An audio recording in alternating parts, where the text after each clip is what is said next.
Hi friends, ഇന്നത്തെ വീഡിയോയിൽ പറയുന്നത് ബിസ്ക്കറ്റ് വെച്ചിട്ട് നമുക്ക് കിച്ചണിലുള്ള എലിയുടെയും പല്ലിയുടെയും ഒക്കെ ശല്യം എങ്ങനെ പോക്കാം എന്നതാണ് കേട്ടോ പറയുന്നത്. അപ്പൊ ഇതിനായി ആവശ്യം ഒരു ബിസ്ക്കറ്റ് ആണ്. ഏത് ബിസ്ക്കറ്റ് ആയാലും മതി കേട്ടോ. അടുത്തത് വേണ്ടത് നമ്മുടെ ചോക്കാണ്. ഈ ചോക്ക് ഇല്ലെങ്കിൽ കുമ്മായപ്പൊടി ആയാലും മതി കേട്ടോ. അത് ഏതും നിങ്ങൾക്ക് ഓപ്ഷനിലാണ്. കുമ്മായപ്പൊടി ഉണ്ടെങ്കിൽ അതായിരിക്കും നല്ലത്. ഇപ്പൊ തുടക്കമേ പറയുന്നുണ്ട്, പ്രത്യേകിച്ച് കുട്ടികളുടെ വീടുകളിലാണെങ്കിൽ കുട്ടികളുടെ കണ്ണിൽ പെടാതിരിക്കാൻ പ്രത്യേകം ശ്രദ്ധിക്കണം.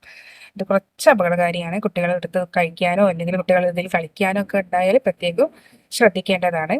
അപ്പോൾ അതുകൊണ്ട് കുട്ടികൾ ഉറങ്ങിയതിന് ശേഷം മാത്രം ആക്കുക. അതുപോലെ തന്നെ കുട്ടികൾ ഉണരുന്നതിന് മുൻപ് തന്നെ എടുത്ത് കളയുകയും വേണം കേട്ടോ പിറ്റേ ദിവസം.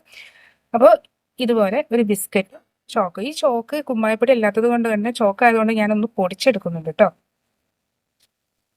ഞാൻ ജസ്റ്റ് അതൊന്ന് പൊടിച്ചെടുക്കുന്നുണ്ട്. അതുപോലെ ഒന്ന് ജസ്റ്റ് ഒന്ന് പൊടിച്ചെടുക്കാം.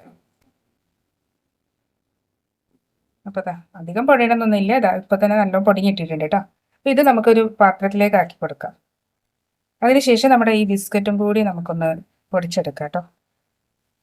ഇത് കണ്ടോ, നമ്മുടെ ബിസ്ക്കറ്റ് കൂടി നമുക്കൊന്ന് പൊടിച്ചെടുക്കാം. കണ്ടോ, അപ്പൊ ബിസ്ക്കറ്റും നമ്മുടെ ചോക്ക് പൊടിയും കൂടി നന്നായിട്ടൊന്ന് പൊടിഞ്ഞിട്ടുണ്ട് കേട്ടോ. ഇനി നമുക്ക് വേണ്ടത് ഇതിലേക്ക് ഒരല്പം വെളിച്ചെണ്ണയാണ് കേട്ടോ.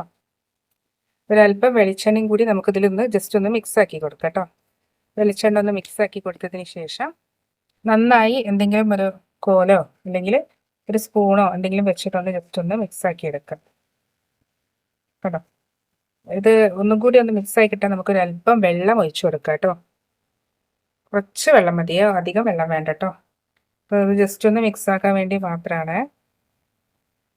വേണ്ട, ജസ്റ്റ് അതുപോലെ നല്ലോണം ഒന്നിങ്ങനെ മിക്സ് ആക്കി കൊടുക്കാം കേട്ടോ. ഇതിന് ശേഷം വേണ്ടത് നമ്മളുടെ കൗണ്ടറിലൊക്കെ വെക്കാൻ വേണ്ടിയിട്ട്, പ്രത്യേകിച്ച് കിച്ചൺ കൗണ്ടറിലും അതുപോലെ ഗ്യാസിനടിയിലൊക്കെ വെക്കാൻ വേണ്ടിയിട്ട് നമുക്ക് ഒരു ടിഷ്യൂ പേപ്പറാണ് കേട്ടോ വേണ്ടത്. ടിഷ്യൂ പേപ്പർ ആയിരിക്കും ഏറ്റവും ബെറ്റർ. ഇപ്പോൾ ടിഷ്യൂ പേപ്പറിലാണ് വെക്കുന്നത് നല്ലത്. ഇപ്പോൾ ബിസ്ക്കറ്റ് ഇത് നന്നായി ഒന്ന് അലിഞ്ഞ് ചേർന്നിട്ടുണ്ട് കേട്ടോ. അപ്പോൾ നമുക്കൊരു ടിഷ്യൂ പേപ്പർ എടുക്കാം. ഇതുപോലെ ഒരു ടിഷ്യൂ പേപ്പർ എടുത്ത് ഒന്നുകിൽ രണ്ടായി മുറിക്കുക. ഇനിയല്ല നിങ്ങൾക്ക് ഒന്ന് മതിയെങ്കിൽ വേറെ ഒന്നുകൂടി നിങ്ങൾക്ക് എടുക്കാം കേട്ടോ. അപ്പോൾ ഇത് കണ്ട്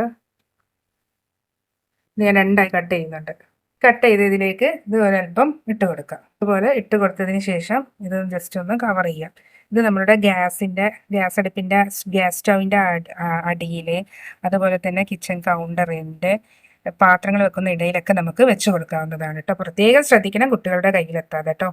ഇതുപോലെ ഗ്യാസ് അടുപ്പിൻ്റെ ഗ്യാസ് സ്റ്റൗവിൻ്റെ അടിയിലൊക്കെ ആയിട്ട് നമുക്ക് ഇങ്ങനെ വെച്ച് കൊടുക്കാവുന്നതാണ്. അതുപോലെ തന്നെ ഇതുപോലെ കുപ്പികളും പാത്രങ്ങളൊക്കെ വെക്കുന്നതിൻ്റെ ഇടയിലൊക്കെ നമുക്ക് ഓരോ ഇതുപോലെ കിഴിയായിട്ട് വെച്ച് കൊടുക്കാവുന്നതാണ്.